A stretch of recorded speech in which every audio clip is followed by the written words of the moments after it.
Hi everyone, Omar here, and welcome to my new channel ODL Gaming. So I thought we'd start this channel off by taking a look at all the games that I'm looking forward to playing in the remainder of the year.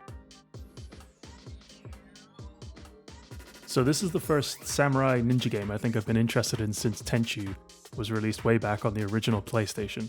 And the whole story is taking place on the Japanese island of Tsushima during the invasion by the Mongols. So this game's been developed by Sucker Punch, and they're trying to create the most authentic Japanese experience possible.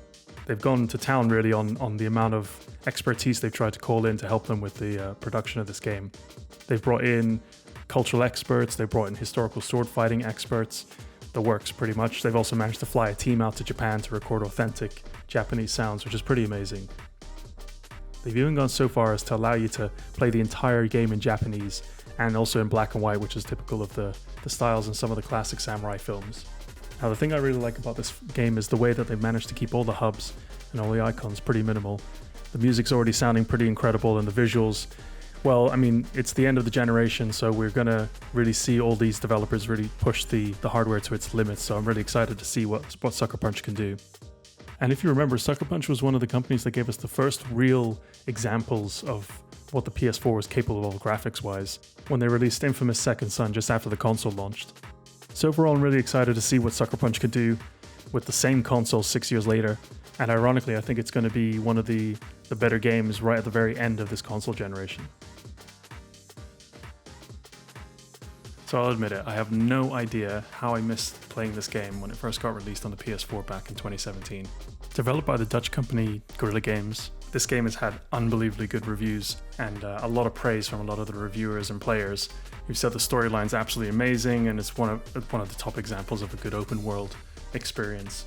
So I'm really excited to play this one now that it's finally getting released on the PC.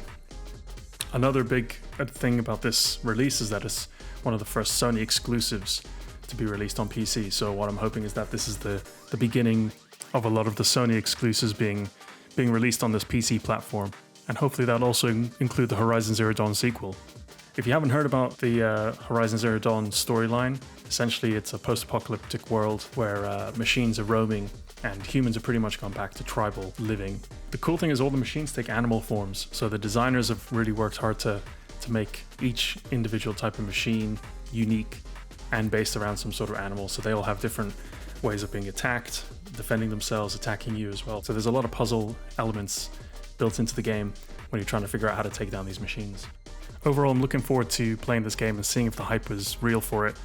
I'm pretty sure it is, and it should set us up nicely for the sequel next year. This is Creative Assembly's second game as part of its new saga format. It's focusing on a single event or an hour time period as opposed to the multi-century empire building games that they typically make, such as Rome Total War and so on. This saga is looking at the Trojan War, and we can play up to 8 famous characters such as Achilles and the heir of Troy, Hector. The thing I'm looking forward to most in this game is to see what new mechanics Creative Assembly are going to add to the game. We saw a lot of innovation in their last game, Three Kingdoms, so it'll be interesting to see what they carry over to the Troy game and see if it can improve the saga format to make it a bit more of a success. Not to say that the last one wasn't popular, but I don't think it was received with the same amount of excitement as their traditional games were. Overall, from what we've seen from the trailers, I think this game is shaping up to be a pretty good addition to the Total War franchise. In particular, the character animations for all the units seem to have really been improved. The other amazing thing with this game is that it's actually going to be free to claim for the first 24 hours on the Epic Games Store, so it's definitely one to put in your calendar if you're a fan of real-time strategy games. This one's definitely going to be familiar to anyone who's played the board game Scythe, because it's set in the same universe, or at least it takes the same inspiration as the board game. Based off the artwork of Jakub Rosalski, Iron Harvest has been dubbed a classic real-time strategy game by the developer King Arts Games, and they've managed to bring a lot of Jakub's artwork to life. Set in a post-World War I alternative history universe, you can play up to one of 3 factions, and developers have promised 20 different campaign missions, 40 different unit types, and as well as things like co-op and multiplayer. The other amazing thing is that they've managed to include free DLC and updates as well with this game. So if they really nail this, they could put themselves on the map as a really important developer in the real-time strategy category. So we'll have to wait till September 1st to see if King Art can bring everything together and deliver us what's promising to be a classic RTS game.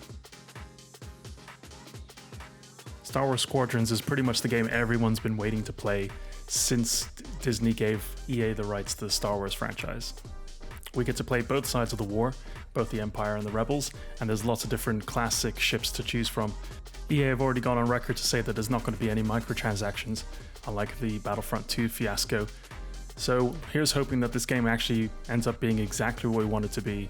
Everyone flying around in X-Wings and TIE Fighters, blowing stuff up. Shame it's taken EA so long to realize that's all we wanted from them. On the plus side, EA has said that this game will launch at a much reduced price than its other AAA games. So in the UK, this game's going to come out at $34.99 on launch day. So barring any surprises from EA, I think everyone's going to be pretty excited to be playing this game throughout the whole of October. So there's not much really to say about Cyberpunk 2077. It's literally the game I built my PC for. The gameplay, the graphics, the level design, the character design, everything's just looking absolutely incredible in this game.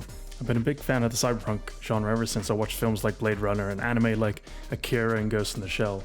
So I'm really looking forward to what CD Projekt Red can bring us. If this game is anything like The Witcher 3 in terms of the way the quests are designed and all the side stories and everything like that, I think there's going to be a couple of 100 hours put into this game quite easily. Set in Night City, you basically have one of 3 origin stories to start the game off before you're dumped into this massive complex world. And given that the entirety of this game is single player, I think there's going to be a lot of quiet servers and a lot of quiet multiplayer games through November and December. So fingers crossed we don't get any more delays from CD Projekt Red before this game is released on November 19th.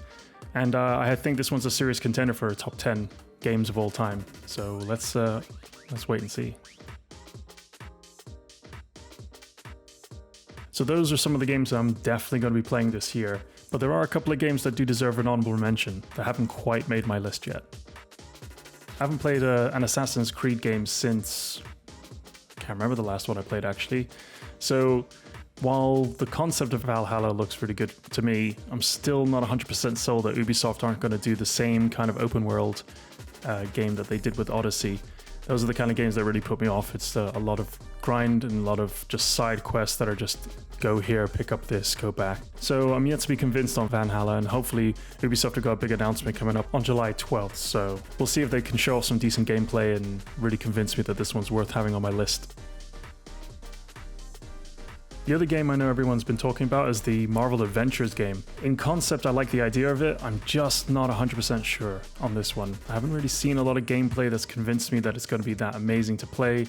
I know a lot of people are excited because you can essentially choose your Avenger, and then there's a lot of multiplayer aspects to the game as well. And I've been a massive comic book fan for as long as I can remember. So in theory, I'm the perfect target audience for this kind of a game. But somehow I still, no matter how many screenshots I see, no matter how much gameplay footage I see, so I'm still yet to be convinced on this one, but maybe I can be convinced. Hopefully there's going to be a couple more live streams done by the developers, and we'll get a bit more game footage before the game actually goes on sale. So that pretty much wraps up my list of games for the rest of 2020 that I'm looking to play. Are there any that you think I missed? Let me know down in the comments. Don't forget to hit that thumbs up button if you enjoyed the video, and subscribe to the channel for more videos coming soon. Thanks.